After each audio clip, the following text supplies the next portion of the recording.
מדפדף על המסך, מדפדף בין המחשבות, ממחשבה למחשבה, לדפדוף לדפדוף, ובאותו זמן לא מרגיש כלום. אני צריך נוף אחר.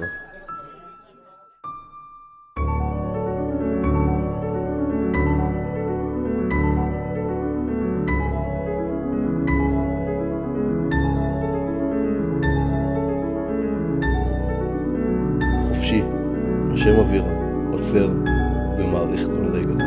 נהנה מכל שחר. איפשהו שם, בין השמיים הכחולים לשמש המחממת, אני נמצא. אני מרגיש נוכח. השמש החמה שוקעת בקצב שלה, למרות מה שאני מרגיש וחושב.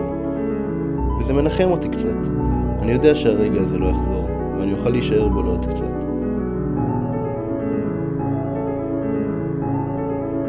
ושוב אני מדפדף על המסך, גולל בין המחשבות.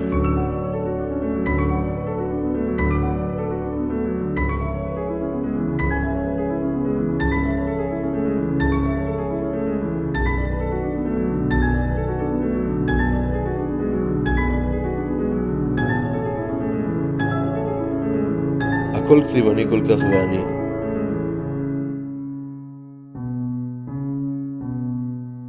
האם מאוחר מדי להרגיש ככה עכשיו?